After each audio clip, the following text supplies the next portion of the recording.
Questions 11 through 20 of the 1997 Grade 11 Fermat Math Contest is what I will cover in this video. Number 11, 5 integers have an average of 69. The middle integer, the median, is 83. The most frequently occurring integer, the mode, is 85. The range of these 5 integers is 70. What is the second smallest of the 5 integers? So we've got 5 integers here. We don't know what they are. And they're saying that when you calculate the average, it is equal to 69. So you have any 5 numbers, you calculate the average by adding them and then dividing by the total number, which is 5. So even though we don't know these 5 integers yet, we know that their sum is equal to 69 times 5, which is 345. Okay, so that's the first step. Now they've given you one more clue, which is that the middle integer is 83. So this here is 83. So if these are our 5 integers, we know this one is 83. So that's all we know so far. But hopefully we can keep going here and figure out this whole thing. So therefore, these 4, if you take out 83,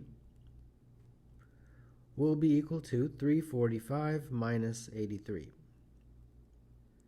which is equal to 262. Now, the next clue they give us is that the most frequently occurring integer, which is called the mode, is 85. So it has to occur more than once. So let's say it occurs twice. We don't know that for a fact, but let's say it does, like that. There's 2 85s, and therefore that makes it the mode. It's the most frequently occurring integer. So that means we now have 85 and 85. So now, the other 2, we don't know. So we have to basically give them variables as representations. So that means that x plus y is going to be 262 minus 85 minus 85. And therefore, x plus y is equal to 92.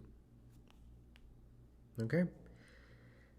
And now the last clue, the range of the 5 integers is 70. And what that means is that the difference between the largest and the smallest. So let's say x is the smallest and then y is the second smallest. So since the range is 70, that means 85 minus x is equal to 70.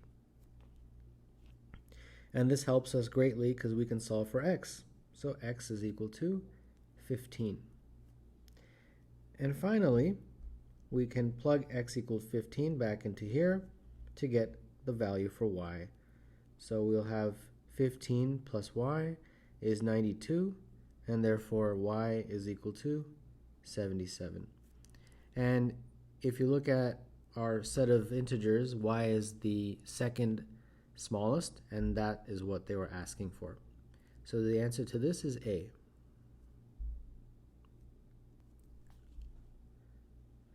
On a circle, 10 points, A1, A2, A3, up to A10 are equally spaced. If C is the center of the circle, what is the size in degrees of the angle A1, A5, AC? Sorry, A1, A5C. So first thing, of course, is to draw this A1, A5, and C. So they want this angle in there. This angle right here.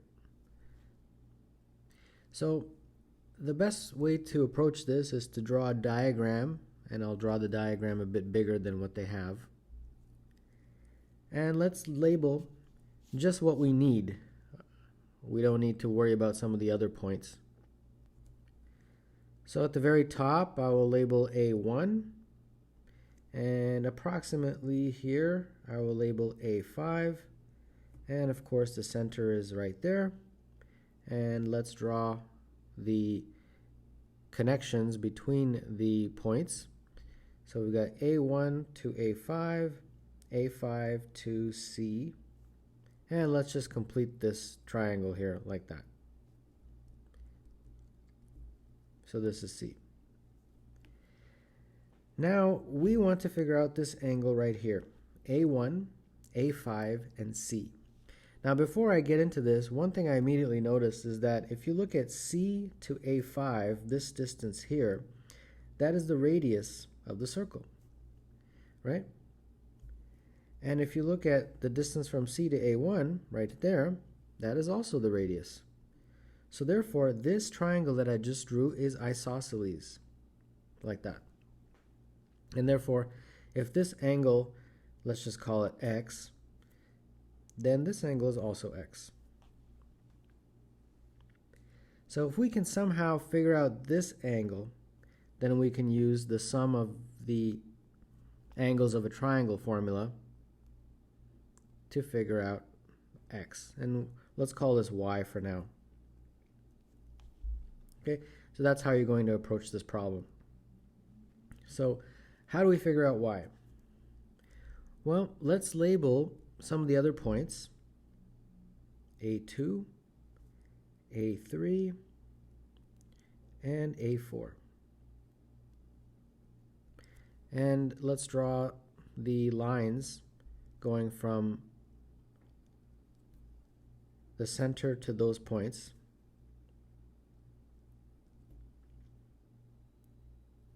Like that. Now the key to this question is one word in this question, and that this word right here, equally spaced. So that means that if A1, A2, A3, A4, A5 are equally spaced, these angles that they make are all the same. And that's very important. So what are those angles? Well, remember, there's 10 of them, right? If you look at this triangle here, and if you quickly did a dissection of it, you'll notice that there's 1, 2, 3, 4, 5, 6, 7, 8, 9, 10. Now the sum of the entire circle all the way around is 360. So you're going to divide by 10 to get each of these angles, and that is just 36. So each of these is 36, like that. So therefore, the whole thing, which we had called y, is going to be 4 times 36, which is, I believe, 144. And now we can solve for x. So we've got 2x plus y, which is 144, is equal to 180, and therefore 2x is equal to 36, and x is equal to 18. So the answer here would be A. The digits 1, 2, 3, 4 can be arranged to form 24 different 4-digit numbers. If these 24 numbers are listed from smallest to largest, in what position is 3142? Okay, so we have 24 numbers that are 4 digits. So the first 6 are going to basically all start with the digit 1. The next 6 are going to start with the digit 2, like that. Some 4-digit number that begins with 2. The next 6 are going to start with the digit 3, like that.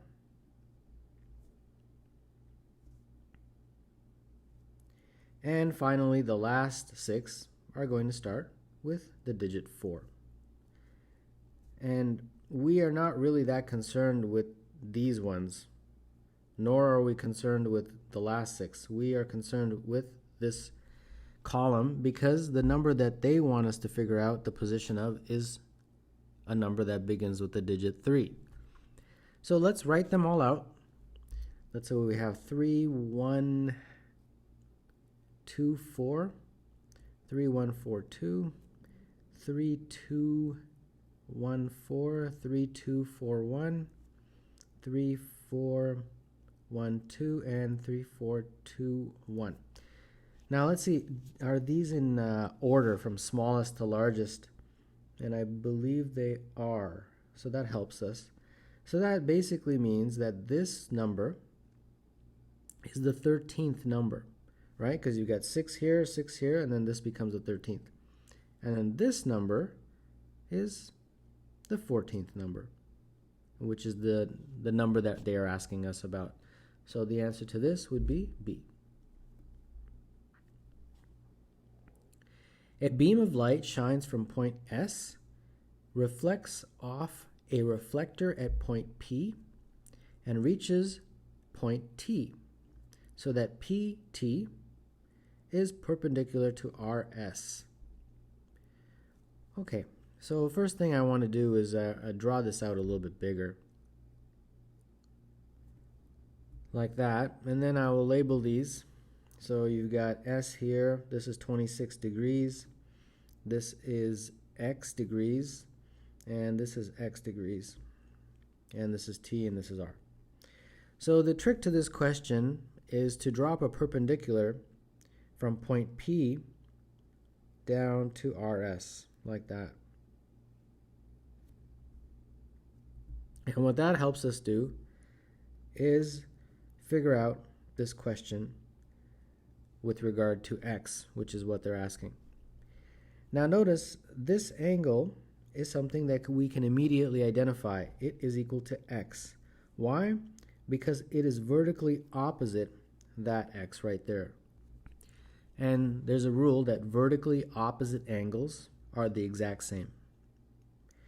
So now in this triangle here, we have a relationship, as always, that the sum of the angles is always equal to 180.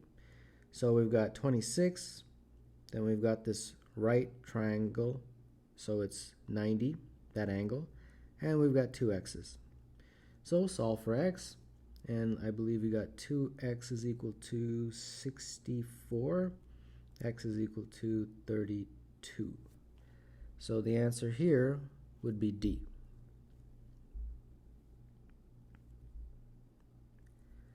If x squared y z to the 3 is 7 to the power of 3, and x y squared is 7 to the power of 9, x, y, z equals. So how do we manipulate these? We've got x squared y z to the power of 3, 7 to the power of 3, and then they've given us x y squared is 7 to the power of 9. When I look at this, the first thing that comes to mind is a combination of these two, and in particular what I'm referring to is multiplying them. So if you take this and multiply it by that, that's going to help us out. And you multiply, of course, the right sides as well. This, if you notice, becomes x cubed, y cubed, z cubed. And this, you add the exponents, so this becomes 7 to the power of 12. And at this point, you just take the cube root of both sides. So x cubed, y cubed, z cubed, take the cube root. Same on this side, take the cube root. And then magic happens on the left side. The equation just becomes x, y, z. And then on the right side, remember, you're going to divide the exponents, so that becomes 4. So this is just 7 to the power of 4, and that's all they're asking, x, y, z. So the answer here would be E. The sum of the first 50 positive odd integers is 50 squared. The sum of the first 50 positive even integers is. All right, let's write them all out. Well, I'm not going to write them all out, but let's just write some of them out. So the sum of the first 50 odd integers all the way up to, I believe, 99. These are the numbers. And there's 50 of these, I believe. Yeah. And this is equal to 50 squared, according to what they've given us, which is just 2,500. Now they want us to figure out the sum of the first 50 even integers. So 2 plus 4 plus 6 plus 8 plus 10, and so on, all the way up to 100.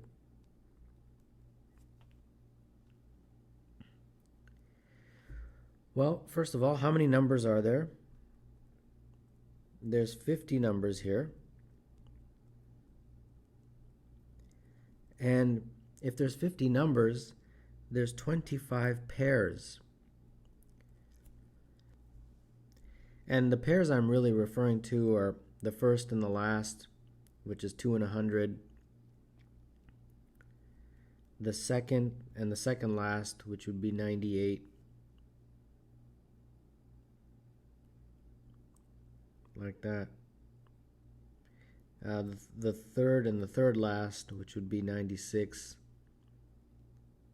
Like that. That's what I'm referring to when I say pairs. The sum of each pair, you'll notice, is the same. And that sum is 102. So the total of all of this is 25 pairs. Each pair is 102, so 25 times 102, which is 2550. Now, unfortunately, they don't give the answer choices in that format, so we've got to manipulate it. Well, this is just 2,500 plus 50, and 2,500, as we did up here, was 50 squared. So that's how you manipulate it to get one of the answer choices, and I believe that matches D here. So D is the correct answer. During 1996, the population of Sudbury, it's a city in the northern part of Ontario, decreased by 6%, while the population of Victoria, which is a city in the province of British Columbia near Vancouver, increased by 14%. At the end of 1996, the populations of the cities were equal. What was the ratio of the population of Sudbury to the population of Victoria at the beginning of 1996? So we'll start with 1996, and we'll say Sudbury will represent it by an S, and Victoria will represent that by a D, like that. And then they are telling us that by the time you get to the end of the year, Sudbury's population decreased by 6%. So we now have only 94% of Sudbury's population remaining. And then similarly with Victoria, it increased by 14%. So now we've got 114% of Victoria's population. And they've told us that by the end of 1996, these two populations are equal. So 0.94 times S is equal to 1.14 times V. The final part of the question says, what is the ratio of the populations at the beginning? So the ratio at the beginning of Sudbury to Victoria is like that, S over V, or S dot V, like the way they're like that, the way they've written it. But I prefer this better because I can calculate it better. I can calculate it as a fraction. So if we just continue with this equation, we just get S over V is equal to 1.14 over 0.94. And this almost gives us the ratio. We just have to give this in lowest terms. If you multiply or divide top and bottom by 2, this becomes 0.57 and 0.47. And therefore, if you want to make this into whole numbers, just multiply top and bottom by 100. And it would give you 57 over 47. And that is the ratio of S over V. And in our answer choices, 57 over 47 is choice B here.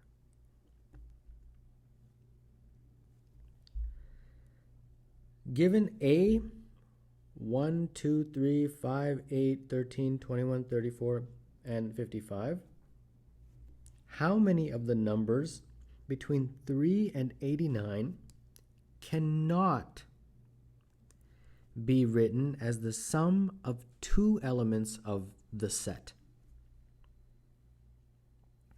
So what are they asking for here? Basically, they're saying if you have all the numbers written out from 3 all the way up to 89, how many of them cannot be written as the sum of two elements of the set? Well, let's just give an example. How about 3? Can 3 be written as the sum of two elements of this set? Sure. 3 can be written as 1 plus 2.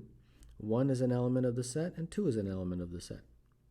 How about 89? Can 89 be written as the sum of two elements? And I believe the answer is yes, 55 and 34. So 55 and 34 is 89. But what about 88? Can 88 be written as the sum of two elements? And the answer is no. So that's what they're looking for. They're looking for numbers like that. How many of them are there in this set? So what I'm going to do is I'm going to write out all the numbers very quickly and then kind of work through this systematically, and you will hopefully see a pattern. Okay, so I've written out all the numbers from 3 to 89, and that's one common mistake that people will make in this question, is that they will include 1 and 2. So don't include those because it's only 3 to 89.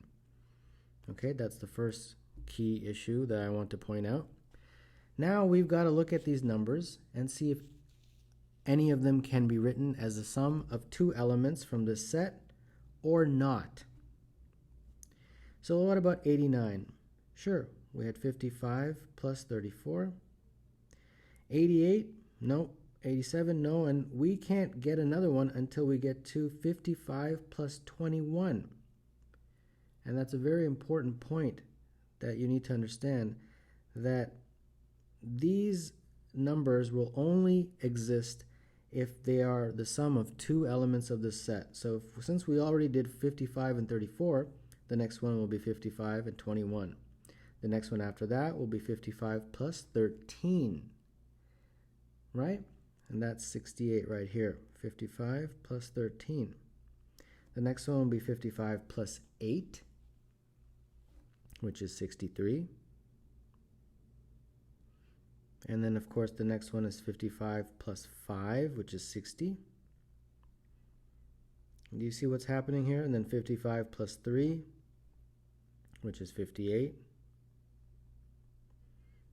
And then 55 plus 2, which is 57.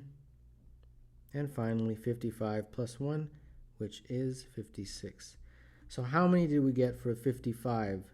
1, 2, 3, 4, 5, 6, 7, 8. So we got 8 numbers that can be made by using two numbers in the set. Now let's start with 34. So we already completed 55. Let's now do 34. So the largest one, of course, is 34 plus 55, which we already did, is 89. We can't count it again. So the next one will be 34 plus 21, right? So 34 plus 21 is 55 right here.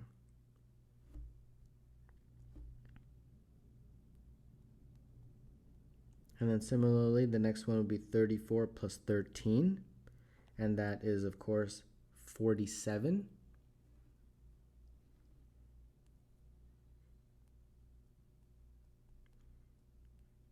The next one is 34 plus 8, which is 42. Now we're going to have to get up here into these numbers. The next one is 34 plus 5, which is 39. And then 34 plus 3, which is 37. Then 34 plus 2, which is 36. And finally, 34 plus 1, which is 35. So with the 34, how many did we get? We got 1, 2, 3, 4, 5, 6, 7. So we got 7. Similarly, if you keep going down, you'll notice that you'll get 6 possibilities for 21, right? 21 plus 13, 21 plus 8, 21 plus 5, 21 plus 3, 21 plus 2, and 21 plus 1. You'll get 5 possibilities for 13. 13 plus 8, 13 plus 5, 13 plus 3, 13 plus 2, 13 plus 1, and so on. I hope you get the pattern here. So there's 4 possibilities when you have 8, 3 possibilities when you're dealing with 5, 2 possibilities with 3, and 1 final possibility with 2. And then you will have completed. So the total numbers that you can create by using 2 elements of this set is the addition of all of these. 1 plus 2 all the way up to 8. And that is equal to 36. But that is not what they're asking in the question. So don't choose that answer. They're asking how many cannot be included in this scenario. How many cannot be written as the sum of 2 elements. So to figure that out, all we have to do is say, well, how many is the total? We got numbers from 3 all the way up to 89. So that means we have 87 numbers in total, right? We just don't have 1 and 2. And 36 of them can be written as the sum of 2 elements of this set. So 87 minus 36, which is 51, is how many cannot be written as the sum of 2 elements from this set. So 51 is the answer, and that is choice E.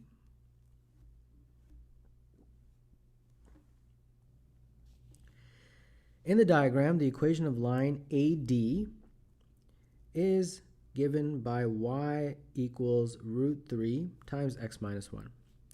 BD bisects ADC. So that means this angle is the same as this angle. If the coordinates of B are PQ,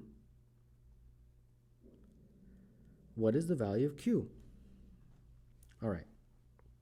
So first, as always, I'm going to draw this diagram a bit bigger. So now let's label this diagram. We've got A here, we've got B here, and this is our coordinates, PQ, like that. We're going to have to figure these out. This is 13, 0.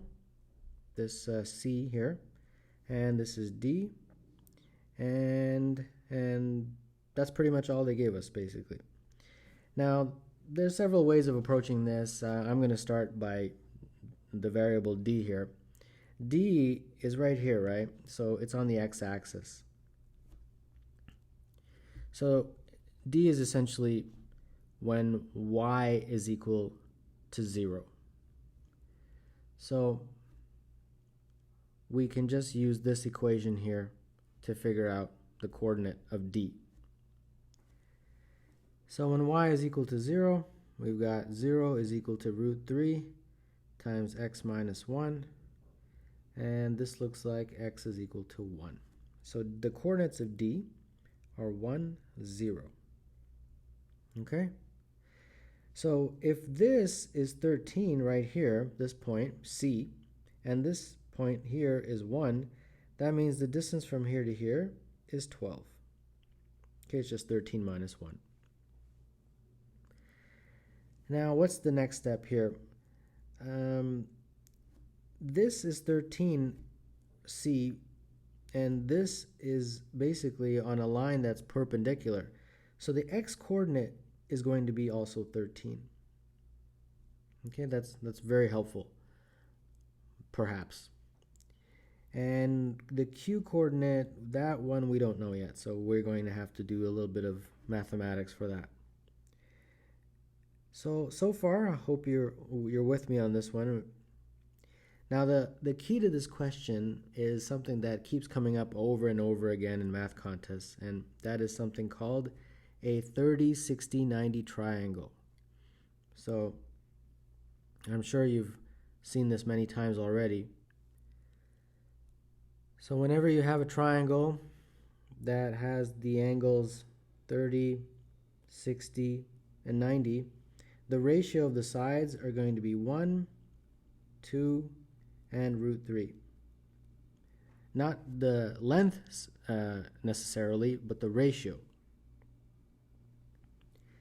So we can look at this triangle and see if there's any such relationship. So let's move this up a bit. Now, what are the angles in this triangle here?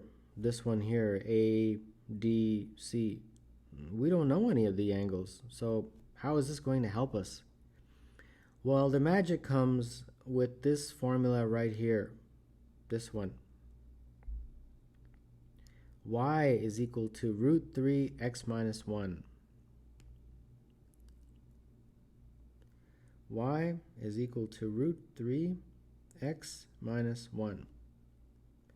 If you factor this, it becomes this, but if you multiply it out, it becomes root 3x minus root 3. And what is this? This is the equation that represents this line, AD. So AD is right here. Now that's very important. Why?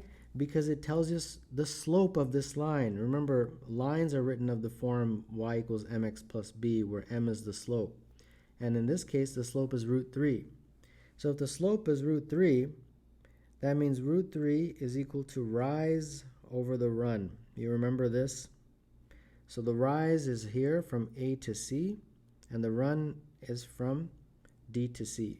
So that means the ratio of AC over DC is root 3 over 1. So that basically means that if you've got this triangle, I'll draw over here, and this is essentially just representing A, D, and C. This is root 3, and this is 1. So this is a 30, 60, 90 triangle, and this is 2. But be careful when you label the angles. The angle here is 30 degrees, and the angle here is 60. Okay? And that's a very key component of this question. So we can put those angles in here. That's 30. And remember, this line bisects this angle. So that angle was 60. So that means each of these is 30. And therefore this angle, if you just look at this triangle, would be 60. And that gives us essentially all that we need to figure out Q. Now this is another 30, 60, 90 triangle that we've created. So the ratio of the sides here and here are going to be as follows. So I'll drew it out again just to avoid making it messy. BDC, and this is 30, this is 60. So the ratio, if you remember, 1, 2, and root 3, that's the ratio of the sides. And we know that DC is equal to 12. And we have to find Q, and this is Q. Q is essentially the distance from B to C. Well, how do we do that? Well, using the ratio, that would mean q over 12 is equal to 1 over root 3. So we got root 3 q is equal to 12, and therefore q is equal to 12 over root 3. And see if 12 over root 3 is one of the answers, and it is right here, D.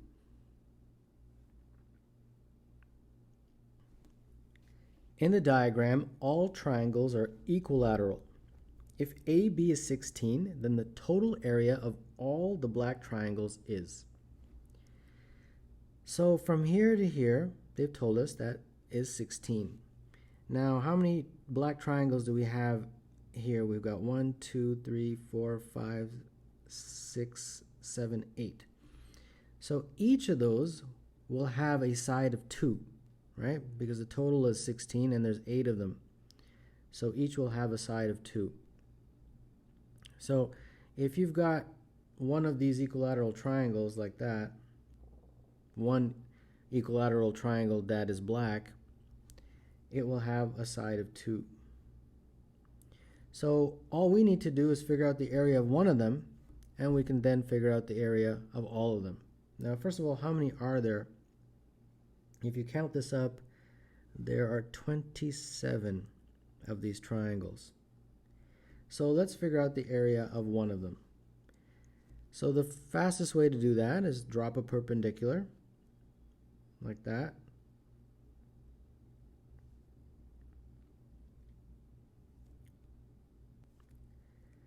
And this, of course, is going to be a right angle.